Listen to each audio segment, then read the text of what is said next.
Oh yeah. Oh yeah. Oh, di ba?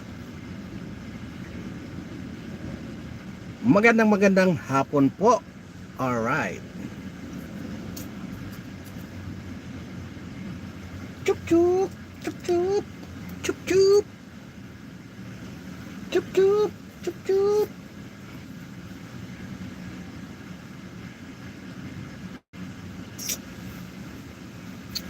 All right. Mega love shout out. All right. Mayroon na tayong All right, mega love shout out sa iyo. 1 million in the house. All right. Kita ba yung mancha? Alright, magandang hapon po. Mega love shout out po sa lahat ng ating mga solid na subscriber. Alright, Luzon, Visayas at Mindanao. Mega love shout out po sa inyo. Alright.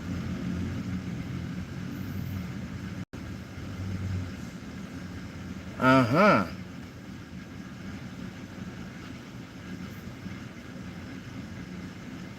One million in the house. Good morning, good afternoon. Ayan. Mega love shout out po kay Mami Mercy Kalunod, kay G Chang Wok. Alright. Kay Miss Nani Sanchez Vlog, mega love shout out.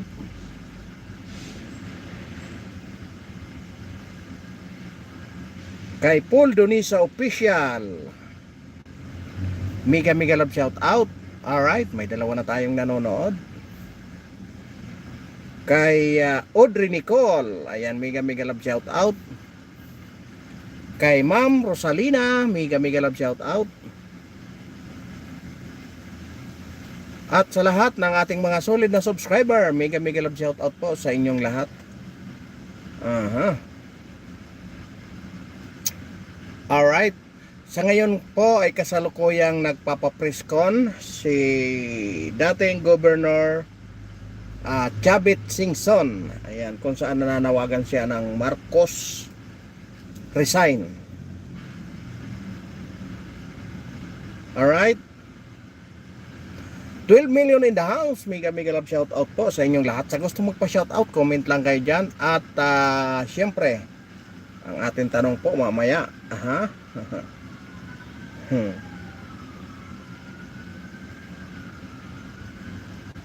Alright, magandang hapon po. 12 million in the house. Mega love shout out po. At syempre kay Mami Mercy Kalunod. Ayan, mega love shout out.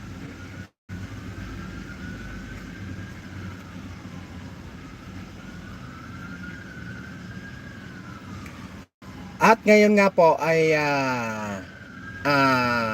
kasalukuyang nagpapapreskon si nagpipreskon si Governor dating Governor Luis Chavit Singson, ano, kung saan nananawagan siya lalong-lalo na sa mga kabataan, sa estudyante, no, na magprotesta sila, lumabas na sa kanilang eskwelahan para nga ipanawagan na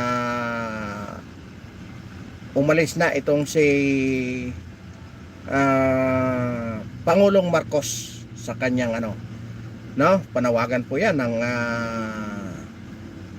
Kailokanuhan. Ngayon ang doon, ano ang pinaghugutan ni dating Governor Chavit Singson ng galit dito kay Pangulong Marcos, kasi parehas yan, magkababayan yan ayon nga sa kanya ay maraming mga pinangako itong si BBM sa kanya, yung pagtakbo, kaya lubos talagang lubos siyang taos puso siyang tumulong sa kanyang kandidatura. Ayun nga ang kanyang mga binitawang salita, kung saan sinuportahan niya nga itong si Pangulong Marcos at saka si BP Inday Sara. At napakaraming pinangako at sabi niya nga kung nung nanalo na, nagkaroon na ng Alzheimer. Nagkaroon na daw ng Alzheimer. Ayan, 40 million in the house. Mega love shout out. Ngayon, ito ang tanong ko naman sa inyo. Total, nandyan kayong mga commentator. Ito naman ang tanong ko sa inyo. Pabor ba kayo na sa panawagan ni dating Gobernador Luis Chavit Singson na ang kabataan na, ang mga, lalong-lalo na ang mga estudyante, kabataan na ang mag-lead sa pag-rally para para kontrahen itong pangkasalukuyang gobyerno sa pamumuno nga ni Pangulong Marcos Jr. Yan ang tanong natin diyan. At pabor ba kayo na kabataan ang magid? Kasi nga sabi niya nga ay kung mga politiko lang at mga makakaliwang grupo, baka mahaluan pa ng politika. Kaya ang panawagan niya nga ay maglib na kayo sa inyong mga eskwelahan at lumabas na kayo. Iyan ang panawagan ni dating Gobernador Luis Chavit Singson, no? Kasi nga sa kanyang mga binitawang salita ay si Pangulong Marcos mismo ang mastermind sa mga flood control na yan. Alam nyo, may point doon si Gobernador Chavit Singson. Alam nyo kung bakit? Kailan ba siya nagsuna na pinagyabang niya yung hindi itong suna na ito, yung sinundan, yung pinagyabang niya na 5,500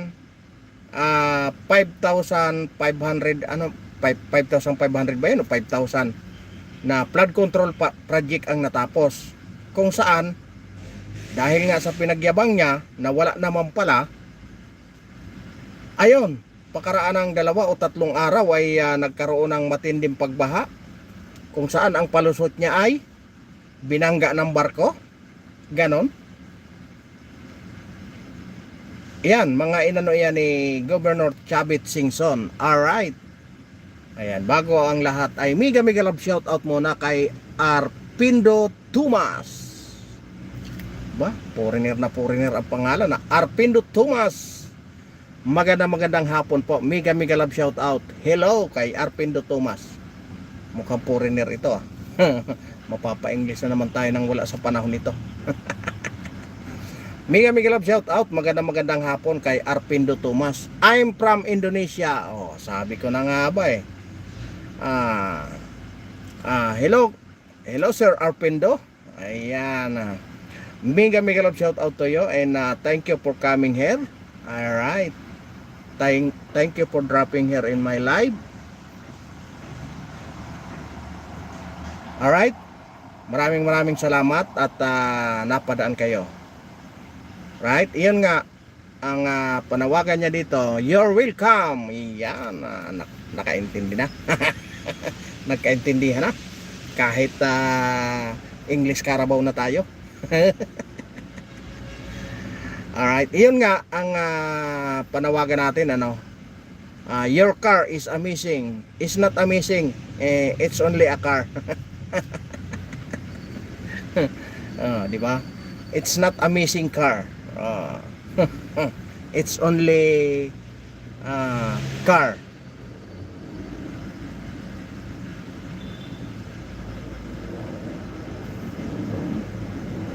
Okay. Ayun nga, ang tanong ko sa inyo, ano ang masasabi nyo sa panawagan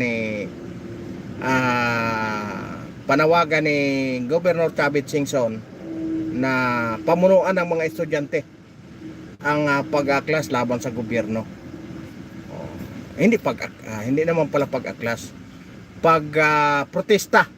Yan ang tamang term siguro, hindi pag-aaklas. You seems a good person. Yes, I'm always a good person. And you too. Thank you. You also a good person. Thank you for coming here and thank you for dropping by. Saglit lang po. Okay. Tuloy. Alright. Okay, nice to meet you. Yan, nice to meet you to. Thank you for coming here. Alright. Yun na nga, ang matinding galit ni Luis Chavit Singson. Siguro yun ang nag-ano. Yun ang ano sa kanya para manawagan na ng ganito, ano. Kumbaga sinabi niya nga na nagkaroon na ng Alzheimer. Kumbaga si Marcos mismo ang pasimuno sa korupsyon sa gobyerno. Iyan po ang kanyang iyan po ang kanyang aligasyon, ano. No, kung saan nga ibinida niya yung kanyang lugar at marami ang nagtatanong na sabi niya ay sabi daw ay solid pa rin ang North para kay BBM. Doon na medyo umangat ang kanyang boses.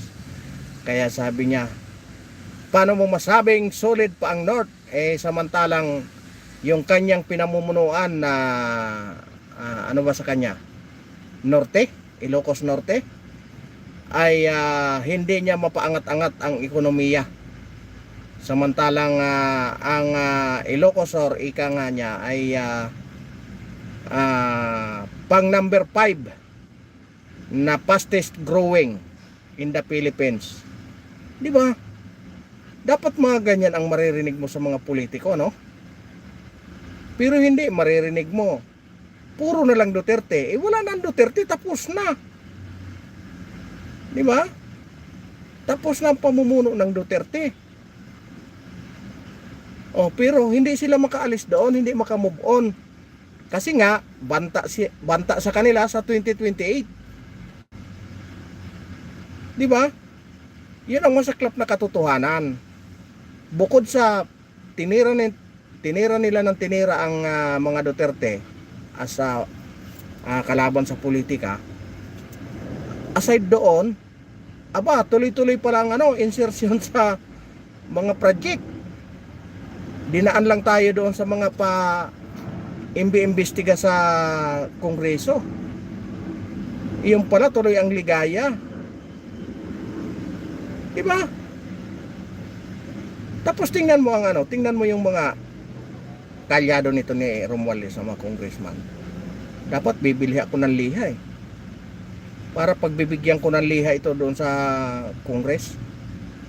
Sa susunod na pupunta kami doon, bibili kami ng liha para bigyan ng liha. Pa-jerjer dan subscriber in like po. Grabe naman tong mga pangalan na ito, pa-jerjer. Pa-jerjer. Mag-jerjer ka lang diha, ha? Ayaw pa istorbo. Mag-jerjer ka lang diha. Ang lupit ng pangalan mo, Boss Jerjer. Di ba? Kaya anong maaasahan natin kung mga congressman mismo, sila mismo ang pinagtatakpan nila ng kanilang mga kasamahan. Isipin mo, itong kongresista na itong babae, ito si Batangas, si Luistro, akalain mong ang idiniklara ng Marcos is 2022 pataas? Uungkatin niya yung pinakamababa. Pero tama naman yun. Pero pilit niya talagang pinapasok, dinadivert niya para mawala yung atensyon doon sa mawala yung focus na yung mga kasamahan niyang congressman ay involved. Di ba? Kasi nga halos puro yung ilang mga congressman diyan na may mga negosyong kontratista.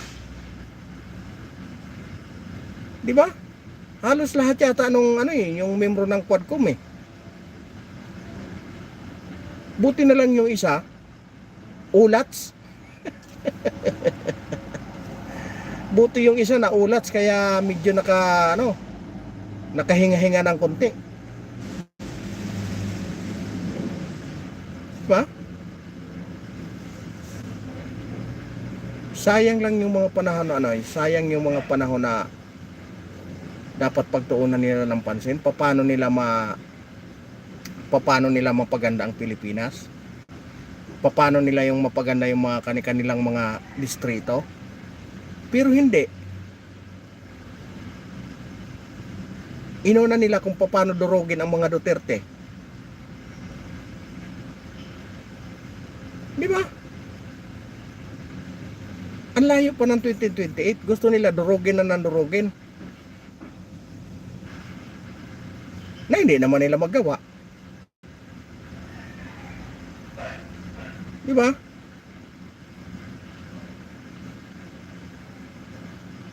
Nakakapanghinayang lang mga panahon na sinasayang nila. Pero tingnan mo pag magsalita, ang gagaling, ang lilinis nila, ano?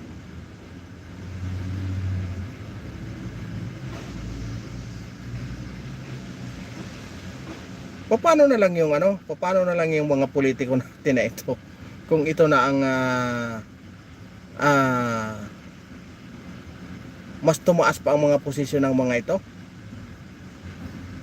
Lalong walang maubos na ang pera natin. Baon na nga tayo sa utang. Pilit pa tayong binabaon. Isipin nyo yan. 12% VAT. Kakaltasin sa atin. Pag bumili ka ng gatas, ilang kaagad yung VAT nun? Bumili ka ng 1 kilong Bear Brand, isang lata, magkano yan? 600. Magkano kaagad ang VAT mo doon sa 12%? Bumili ka ng mineral, 12% na naman, di ba?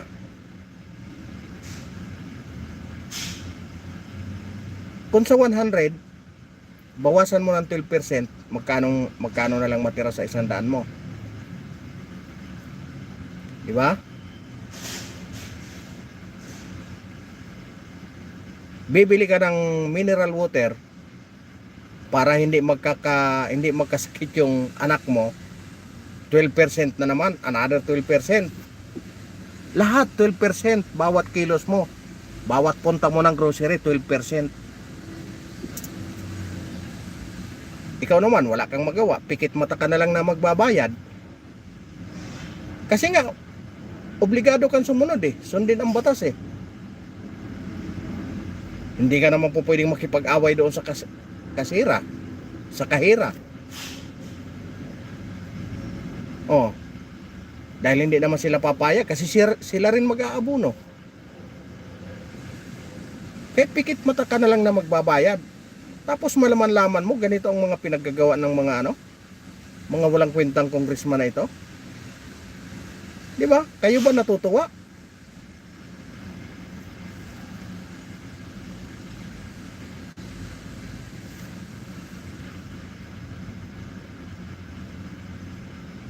Sayang yung mga panahon na dapat pag-usapan nila dyan kung paano mapaunlad ang Pilipinas. Pero hindi. Ang pinagkabala nila, yung pinag-uusapan, anong ganap? Yes, Romilin Cadinas. Ayan, ang ganap po ay si Governor Chavit Singson po ay nagwawalwal ngayon. Winawalwal ang ating presidente.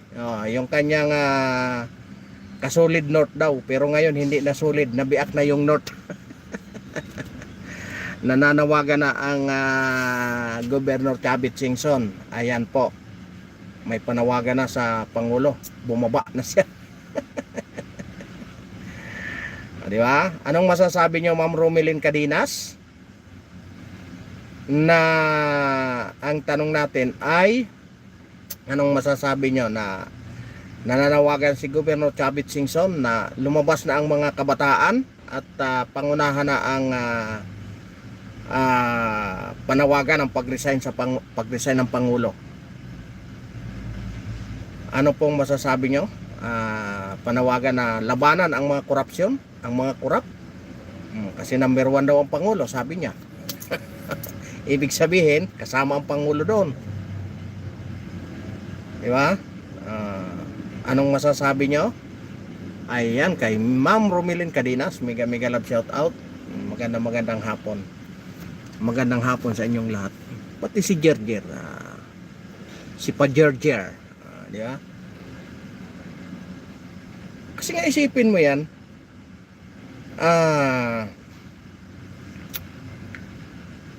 pikit mata tayong tatanggapin na pikit mata nating tinatanggap na magbayad tayo ng magbayad ng 12% VAT. Di ba?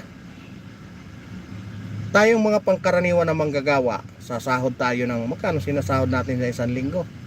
3,500. Pag minimum wage 4,000. 4,000 kasi 695, halos 4,000 ano?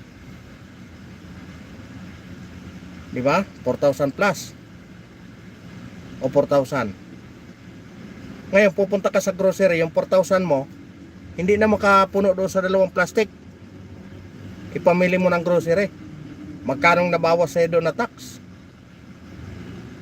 Di ba? Tapos ngayon, malaman-laman mo, inubos na ng mga congressman. May biyahe kayo bukas? Saan? Ha? Nasan? Ilan? Piñas. Tatlo? O dalawa? Amani Tower. Ha? Amani. Anong kamali? Tower. Bago yun? Sa tagit mo. Dito sa ano? Global. Saan ang project nun? BGC. BGC. Saan ang project nun? BGC. Sa BGC? Oo, kapatid lang daw. Amani. Ikaw, nag-level mo pa ako? 20? Sa ano? Sintlog? Wala pa. Pero dala niya yung bakas niya. Baka si Bram. Dala niya kagabi. Siya ang nagdala. Nung isang araw ako ang nagdala, 12.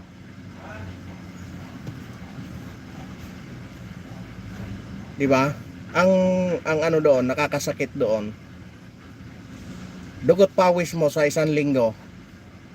Tapos napakalaking tax ang mababawa sa iyo. Malalaman mo na lang baon-baon na ang Pilipinas sa utang kasi inubos ng mga congressman.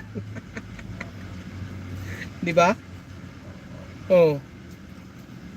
Di ka maiinis diyan na panawagan nga ng Pangulo ubusin ang mga kurap. Aba, nagpalakpakan pa. Standing ovation pa ang mga walang hiya. Di ba? Pagkapalan na lang ng mukha talaga.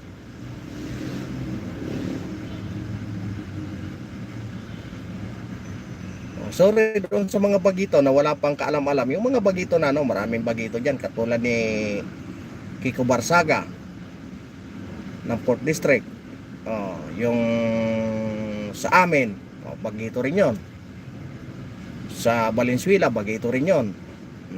First termer yun. Kumbaga sariwang-sariwa. Pasensya na lang kayo, nadamay kayo sa ano eh. Nadamay kayo sa, nasama kayo sa mga bulok na ano eh. Sa mga bulok na congressman eh. Di ba? Pero naman siguro diyan ano, pero tingnan mo ang sitwasyon. Tumanda na sila sa politika. Tingnan mo ang kanilang mga lugar, lubak-lubak ang kalsada. Yung mga sa probinsya walang mga kalsada. Pero makikita mo ang budget ang lalaki. Oh. Makikita mo ang budget ang lalaki. Pero makikita mo sa lugar nila walang pagbabago.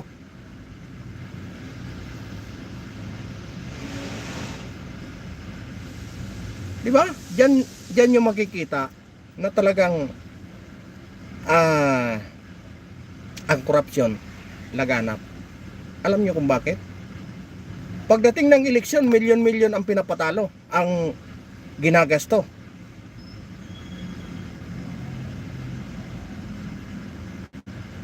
Siyempre, saan kukunin yan?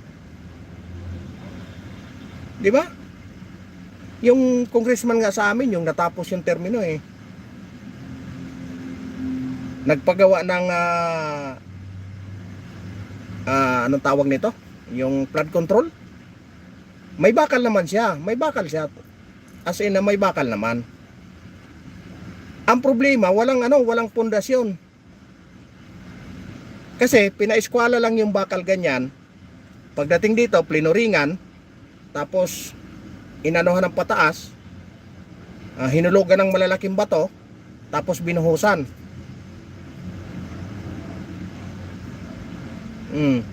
Pagkabuhos, siyempre hindi naman mapasok lahat 'yon ng semento. Gawa ng hinulugan mo ng malalaking bato, ibig sabihin masasalo yung ibang halo, masasalo.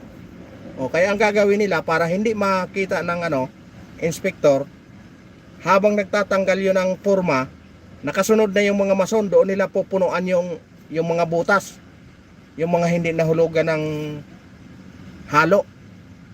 Doon nila naman yon tatapalan ng simento. Sa tingin nyo ba may lakas yon? May bakal naman siya, as in na may bakal naman. Literal naman talaga na may bakal. Ang problema, parang pinaupo lang doon sa lupa yung walang flooring.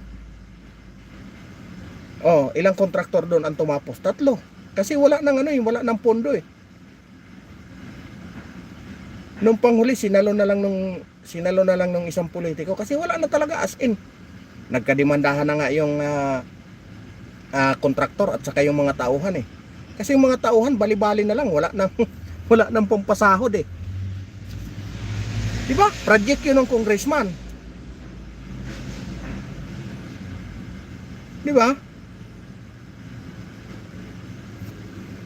Kaya makikita mo talaga, ang problema lang, minsan kasi nasa atin na rin ang pagkukulang. Kasi nga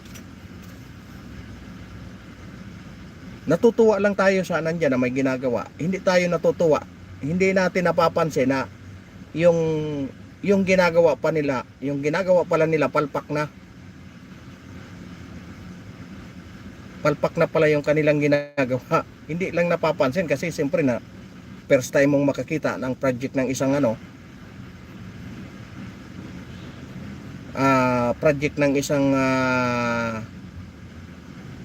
sinusundan mong politiko, ba siyempre matuwa ka kasi hindi ka nababahain. Yun tuloy yung magpalala sa baha. Di ba? Kasi nga kung hindi matapos-tapos, magbalandrahan doon yung mga materyales, o di tapos. Nagkabara-bara yung mga kanal.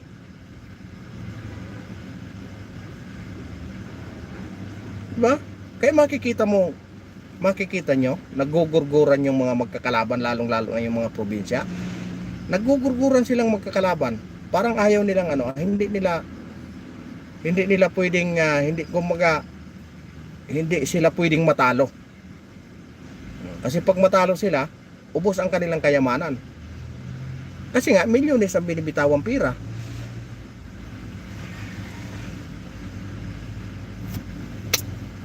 Milyones ang binibitawan na pira kasi nga,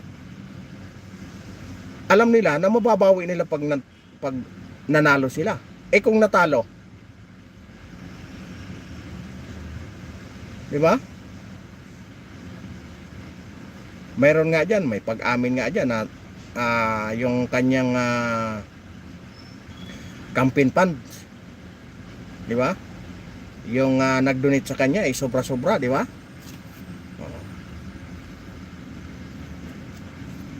Ayan, walang problema yun kasi donation yun. Ang problema, ang bawi doon.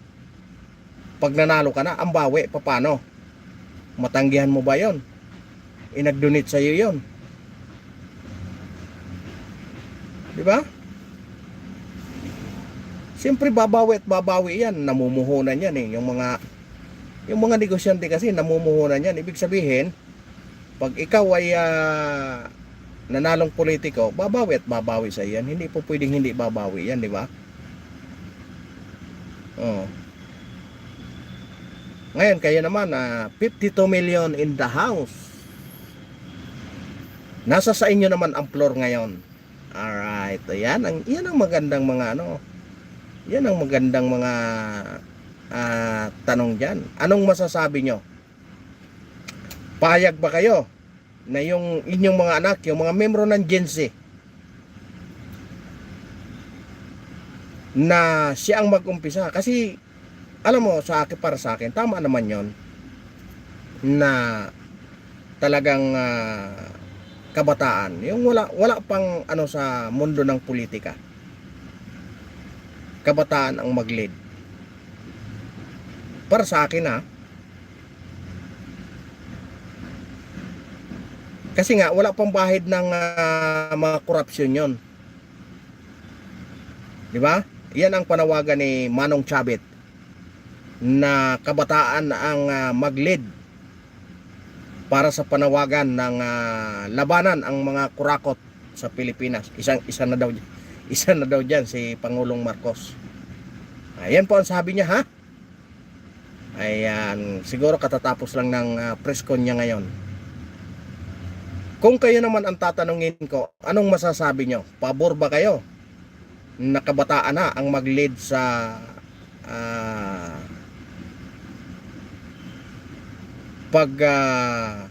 panawagan na lumayas na yung mga kurakot sa gobyerno? Di ba? Pabor ba kayo? Ako sa totoo lang, kahit hindi naman kabataan, basta walang involved sa politika, walang politikang dinadala, diba? Pure na makabayan lang talaga, pwede naman yun. Pero ang nakikita ni Manong Chavit Singson ay yung kabataan talaga. Iyan ang kanyang panawagan. Dahil nga nagalit siya sa mga Marcos, dahil nga sa lumabas na korupsyon, lalong-lalo na ngayon, di ba? Ngayon, kayo naman ang tatanungin ko. I-comment nyo dyan, pabor ba kayo? Pabor ba kayo na yung mga membro naman ng Gen Z ang mag-umpisa ng revolusyon laban doon sa mga kurap, ha? Doon sa mga kurap na politiko. Yan ang panawagan ni Manong Chavit. Diba? Isama na yan sa isama na niya sarili niya, kurap Chavit. Diba? Diba? Pwede rin yun. Diba? Basta't alam natin na may kurap, isama niya ang sarili niya. Diba? Kasi siya mismo, sinasabi niya may nagtanong kasi sa kanya kanina, anong masasabi niyo? Sabi niya, yung taga Bilyonaryo News Channel, anong masasabi niyo, Manong Chavit, na yung isang binaliktad lang yung pangalan ng Partas, na marami din palang kasi kontratista din. Sinabi niya, kanila pa yon, sa pamilya niya pa, sa tatay niya pa. Ibig sabihin, sabi niya, pag paimbestigahan nyo, pag nakita nyo may kinurap, magpapakulong ako. Diba? Sabit siya sa flood control. Ano yan, lukuhan? Diba? Sinabi niya naman kanina, aminado naman siya, paimbestigahan. Ibig sabihin, willing siya. Ibig sabihin, pag may nakita na anomalya, magpapakulong siya. Yan naman ang hamon niya. Hamon niya naman yun. Diba? Kasi may nagtanong sa kanya tama naman yun sinabi mo, Ma'am, mega love shout out kay Ma'am Mintik. Ba? Ang lulupit ng mga pangalan na pumapasok ngayon. Mintik. Yung parang yan, masarap yan Parang uri ng lobster yun Yung Mintik. Diba? Diba, no? Ma'am Mintik. Iyan yung isang uri ng lobster, yung mahaba. Yung doon, ang tawag doon, alupihan dagat. Sarap yun. Ariel Conanan. Hi, good afternoon. Sabi ni Ariel Conanan. Ayan, mega love shout out po kay Ariel Conanan. Alright, marami nang pumapasok. Anong masasabi nyo ngayon sa panawagan ni Manong Chavit Singson na pangunahan na ng Gen Z ang revolusyon laban sa mga korap na politiko. Sa mga korap lang ha. Kung hindi naman korap diyan, ay huwag kayong masaktan. Yung korap lang naman. Di ba? Thanks for the shout out. Ayan. Salamat din sa iyong pagdaan, Boss Ariel Cunanan. Ayan, mega love shout out. At sa yung mga kaututan dila diyan, mega love shout out din sa inyo. Di ba? Pabor ba kayo na inyong mga anak na ang manawagan? Ayan, good afternoon, shout out from Dubai. Ayan, mega love shout out kay Boss Renato Blasorca. Ayan, from Dubai. At siyempre sa mga taga Dubai na rin na nanonood ngayon. Mega love shout out sa inyong lahat. Di ba? O, ayan. Panawagan ni Manong Chavit, anong masasabi nyo na siya ang mamuno? Ha. Solo flight ako dito. Ganun ba? Ingat na lang ingat na lang boss sa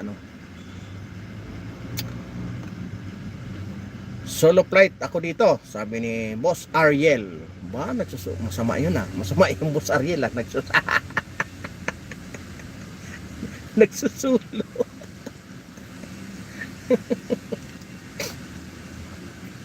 Alright. Diba? Kasi nga ang inaano nga ni Manong Chavit ay pagkabataan kasi hindi pa involved sa politika, kumbaga hindi pa masyadong politicize ang kanilang mga utak. Di ba? Ay katulad niyan punong-puno na ng pagdududa ang taong bayan sa nangyayaring korupsyon ngayon. Kaya sabi niya, iyan ay panawagan niya sa mga kabataan na lumabas na kayo sa inyong eskwelahan at ipahayag ang inyong damdamin na hindi na kayo nakontento sa nangyayaring korupsyon ngayon. Kaya yun. Kayo naman, anong masasabi nyo na mga tatay, yan, yung mga nanay dyan, anong masasabi nyo? Pabor ba kayo na pangunahan ng inyong mga anak? Kasi pagdating ng at nagtagumpay, siyempre mga bayani yan. No? Sila ang mga natitirang mga bayani na mga, kasi sabi nga ang kabataan ang pag-asa ng bayan kaya siguro naman sabi yan ni Gobernador Chavit Singson diba? Yung mga anak nyo ba, pabor ba kayo, papayagan nyo ba na pumunta doon sa EDSA at manawagan? Diba? Kasi kung ako naman ang tatanungin, siyempre hindi naman siguro kailangan ng mga kabataan, pati naman siguro yung basta't ang iniisip mo para sa bayan, hindi para sa pansariling interest, di ba? Tama naman siguro yun na magsama-sama tayong manawagan, di ba?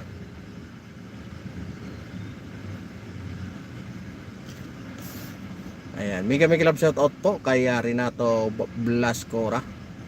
Blasorca pala, Blasorca from Dubai. Ayan, at sa mga kasama niya dyan sa trabaho sa Dubai. Ayan, mega love shout out. At kay Boss Ariel Cunanan, mega love shout out. Ayan. Ayan, i-comment nyo dyan anong masasabi nyo na kayo ba ay pabor na pangunahan sa panawagan ng pagbabago sa gobyerno, pangunahan ng kabataan. Di ba? Hindi ito magrevolusyon laban sa gobyerno doon sa mga korap lang. Sa mga korap na politiko. Linawin natin para mas maayos. Yan ang panawagan ni Manong Chavit. Magrevolusyon doon sa mga kurakot. Sa mga kurakot linawin natin. Renato, thank you boss. Ayan, thank you rin sa iyo Boss Renato Blascora. Ayan, from Dubai. Ayan, mega love out sa iyo. Alas 9 pa lang yata ng umaga diyan o kauumpisa pa lang ng trabaho nyo. Alas 4 na 9 hours yata ang advance. No? Kaya Magandang umaga po sa inyong lahat dyan sa Dubai. 12 na. Ganun ba? 4 hours lang palang diferensya. 4 hours lang, mag-aalas 4 na eh. Diferensya lang ang 4 na oras. Ayan. Magandang hapon. Hapon na rin pala. Di ba? 54 million in the house. Anong masasabi nyo? Shout out to my friend from New Jersey. Ano yan?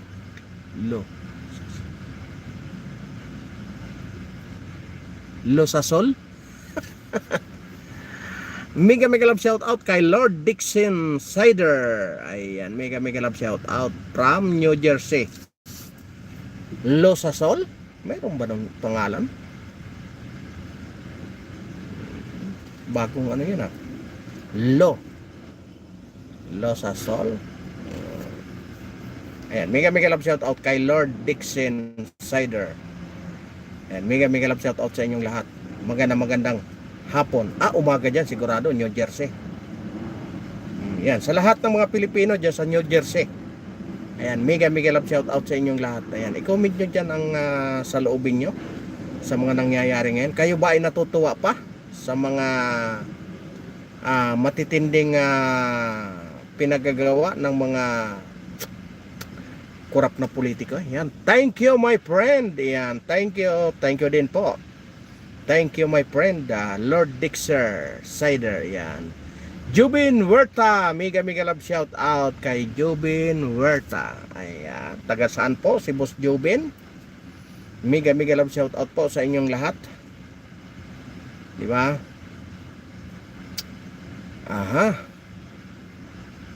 Ayan, thank you sa lahat ng dumaan, lalong-lalo na kay Boss Lord Dixer Cider at saka kay Jubin Huerta, kay Renato Blascora ng Dubai.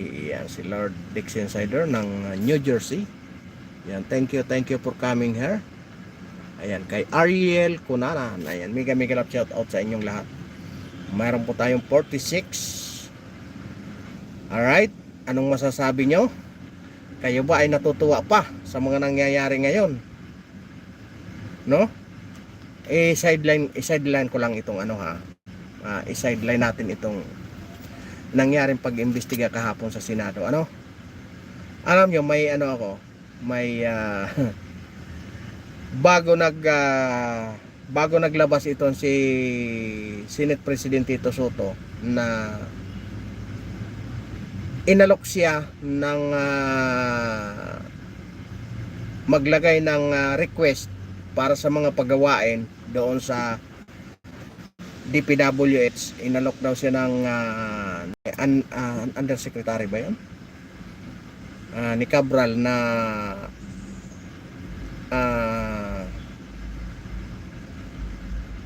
mag-ano ng request, no? Inunahan na ni Tito Soto kasi alam na mabubuking siya eh. Nabuking niya, kaya inunahan niya na nagpasok ng kaya nga inano yan ni Senator Marcolita na ang akala daw kasi magiging Senate President kaagad si Tito Soto. Hindi nangyari. Kaya siguro pinipilit na makuha talaga yung pagka kasi baka nga mabulgar. Di siya nang nagbulgar sa sarili niya. Tapos ang din pala, si Tulfo din pala ay lintik na yan, kabago-bagong senador eh. Mayroon kaagad na aywan ko kung totoo kasi siya ang pinuntahan eh. Nung sinasabi ni Senator Lacson na may pumunta sa Senado eh. May mga pag-amin. At alam nyo pa ang nangyari. Si Vince Dizon hindi pala alam na ang mga tawag pala sa Pangulo ay mali-mali ang mga binibigay na info, kaya pala ang pinupuntahan puro mali, iba-iba kasi nga mali ang binibigay na info. Parang ang nangyayari, ginugulo lang yung investigasyon sa Senado para walang mangyari. Kumbaga walang mangyari sa mga investigasyon. Nabuking po yan kahapon ni Senator Marcolita. Sayang nga at hindi na siya Senate Blue Ribbon Committee. Pero kung Senate Blue Ribbon Committee, baka marami nang kinanta ng mga politiko. Yung mga Diskaya. Pero wala naman tayong magawa. Makikita nyo kung gaano ka-gentleman itong mga minority. Talagang nakipag-join sila. Tanggap nila na minority na sila. Ito lang talaga si Tito Sin ang talagang atat na maging Senate President. Kaya nga ilang hearing sila, nakatatlong hearing. Hindi man lang yata umupo doon sa ang isang Senate President. Yun pala, busy sa pagplano kung paano mangagaw ng pwesto.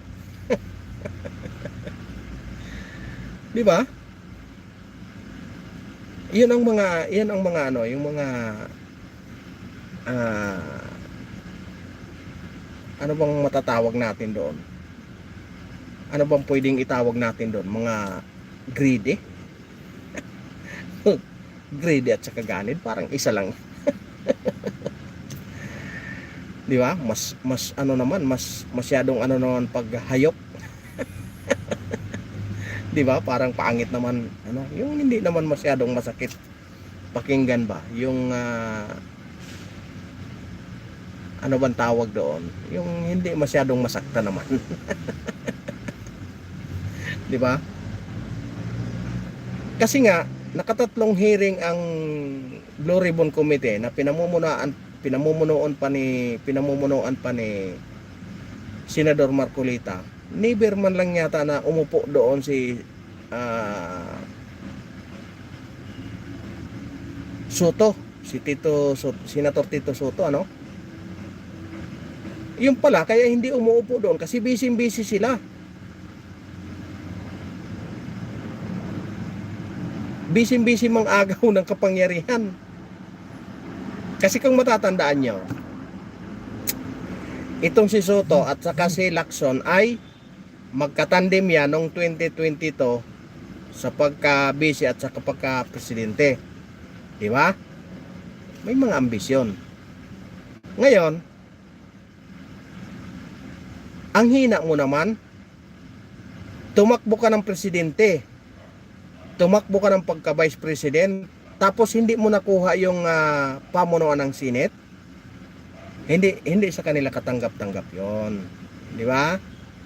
Kasi hindi ka tumakbo ka ng pagka-presidente, ibig sabihin talagang malakas yung mo. Magaling ka sa diskarte. Tumakbo ka ng pagka-vice president.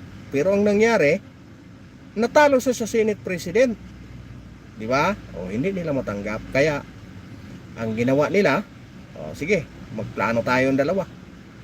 Kailangan makuha kasi nakakahiya tayong dalawa partner tayo Di ba? Yung mga ganun na sistema. Kaso lang, parang kontento na yata sila doon kahapon na hanggang doon na lang sa kay Alcantara yung pananagutan.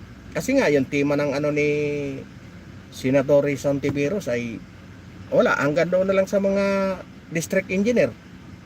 Hindi na pwedeng lumagpas. Di ba? Hanggang doon na lang kasi tinanong nga ni Senator Jinggoy, ano ba yan? Sa mga congressman ba yan o sa mga engineer? Maliwanag naman ang sagot ni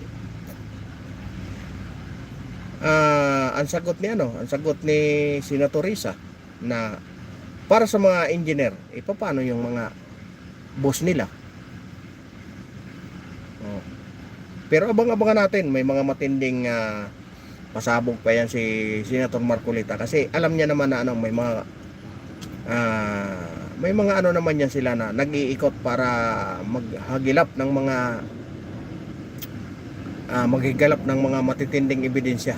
Kahapon nga ay nagkautal-utal si Vince Dizon sa tanong, mga hindi pala alam ni Vince Dizon na yung may mga termino kasi na tinanong si Senator Marcolita na ayun, ang nakakarating palang sumbong sa Pangulo ay mali. Kaya pag pinuntahan, mali din. hindi makikita talaga. O, di ghost. Di ba? Kasi halimbawa dito sa kaliwa yung flood control project. Ang isinumbong yung kanan. Kaya hindi talaga makikita. Di ba? Isa iyon sa panlilinlang. Di ba? Kumbaga may tinatarget lang silang isang tao para madidiin. Ibig sabihin nililihis yung investigasyon. Buti nga napalabas yun kahapon ni Senator Marcolita na mga mali-mali ang info na pinapasa sa presidente, kaya mali-mali din ang ano, no? Mali-mali din talaga ang mali-mali ang impormasyon na nakarating.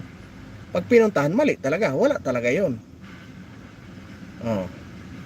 Pero nakapangalan doon sa isang tao, di madidiin talaga yung isang tao kasi mali ang impormasyon, mali ang pangalan. Oh. Ibig sabihin, pagkaroon ng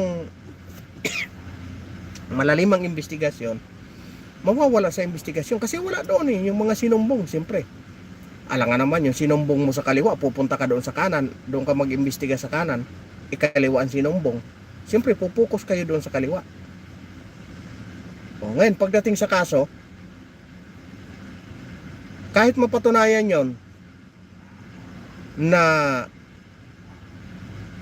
wala sa kanan, nasa kaliwa pala, hihina na yung kaso. Kasi nga, ang naka-address yung kanan. Inaan doon sa kaliwa. Oh, nabisto nung na-file na yung kaso, wala na. Di ba? Kasi nga, nililihis. Nalalayo yung pagpresenta ng mga ebidensya, nalalayo. Nililihis para pagdating ng kaso, absuelto sila. Di ba? Ganun ang mga sistema.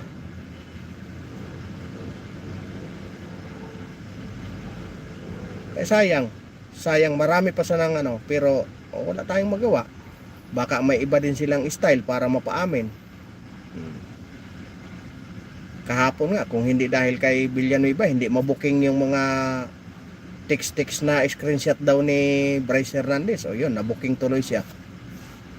Nabuking siya ni Senator Villanueva. Pwede palang gawin, pwede palang trabahuhin yun.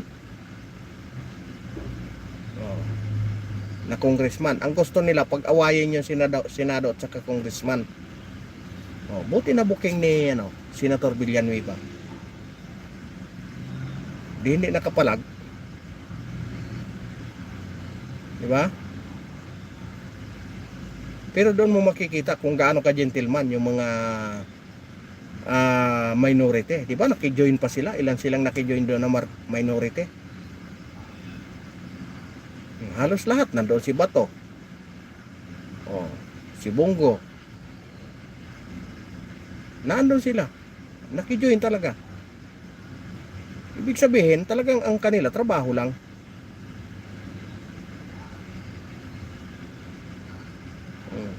Napagsabihan pa nga si Senator Marcolita kasi isang tanong lang, nakadami ng tanong.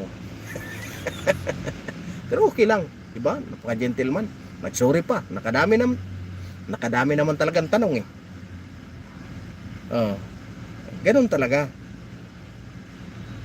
Pero ayaan natin, matagal pa yan. Sabi nga ni Chavit Singson, yung investigasyon sa Senado, matagal pa yan. Kaya panawagan niya sa mga estudyante, yan yung mga anak nyo na nag-aaral. Pangunahan ang pagpanawagan sa mga korap na nakaupo sa gobyerno, panawagan na palayasin. Di ba? Ang tanong, tatanggapin ba nila na lumaya sila? Di ba? Yun ang mga tanong doon. Papayag ba sila na lumayas yan sila?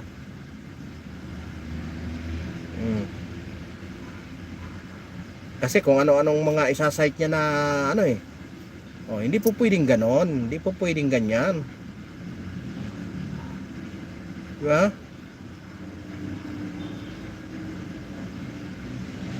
Kaya napakasakit na katotohanan na matanggap natin na ganito. Nagkakandakuba na tayo katrabaho maghapon.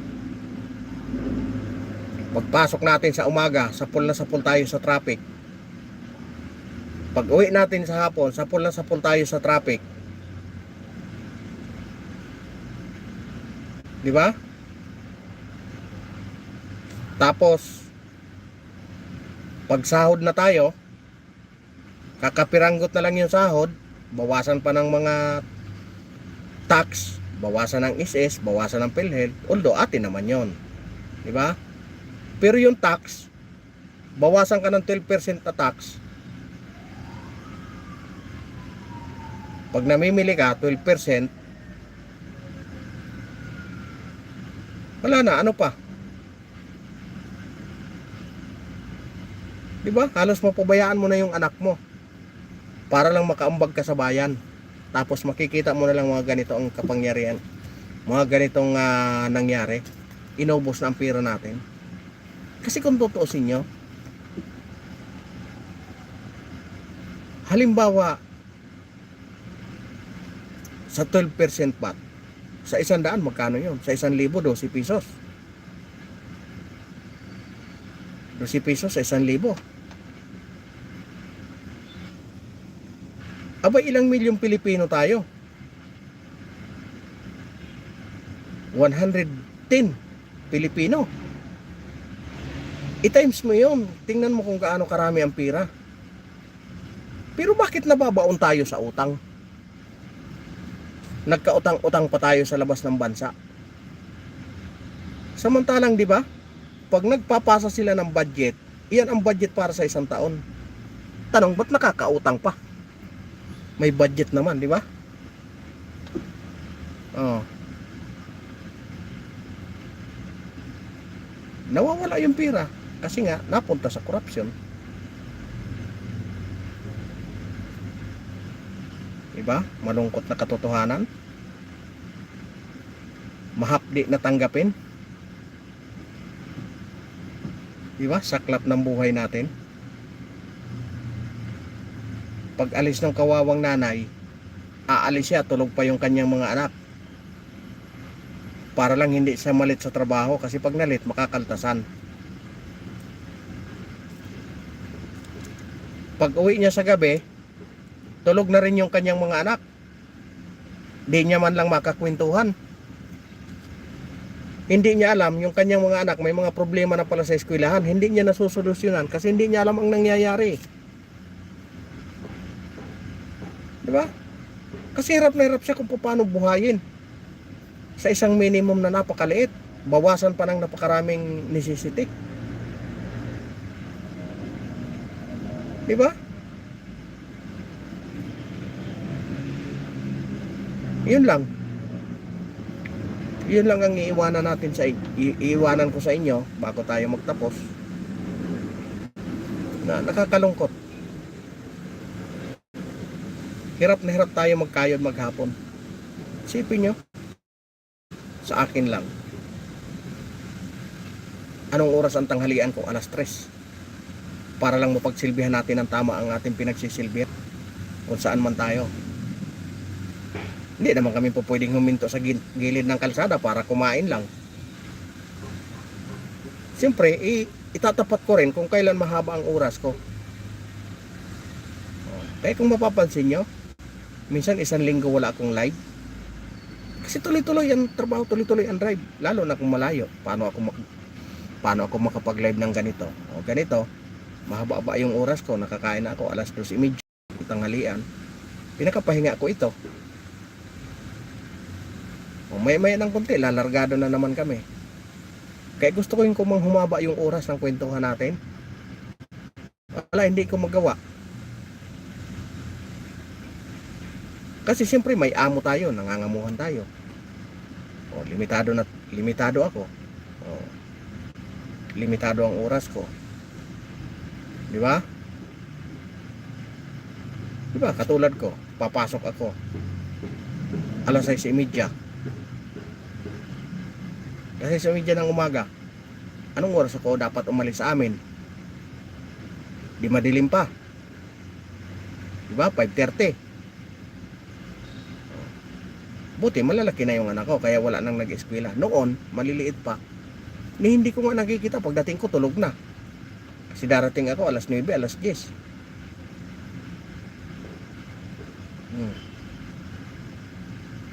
Kaya ang ginawa ko, dahil hindi ko kayang ma-monitor, ay sabi ko sa aking may bahay, magtiis tayo. Kailangan mabantayan mo. Di ba? Tiis-tiis kami. Talagang gapang. Pwede naman kami mag-ulam ng tuyo lang.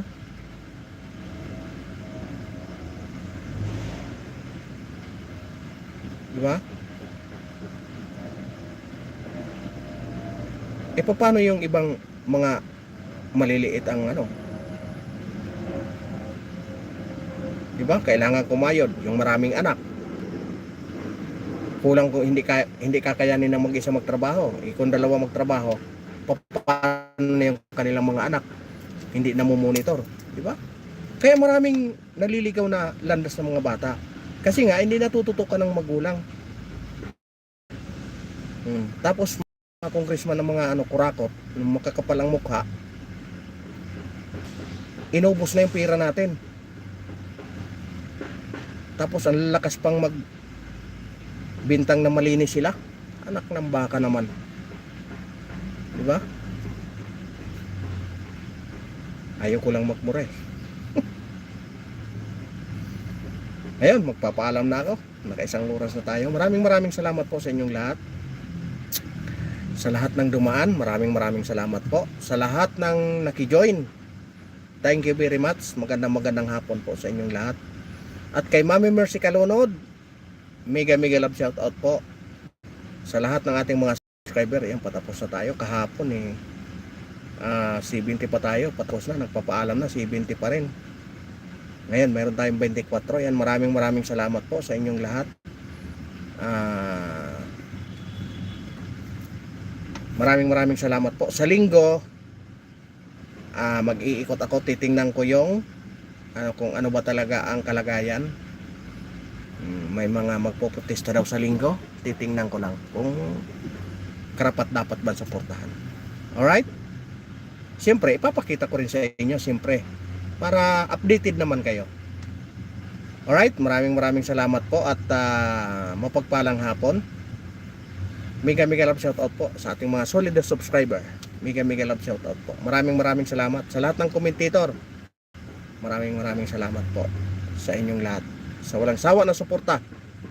Mapagpalang hapon po at ingatan po tayo ng Puong May Kapal.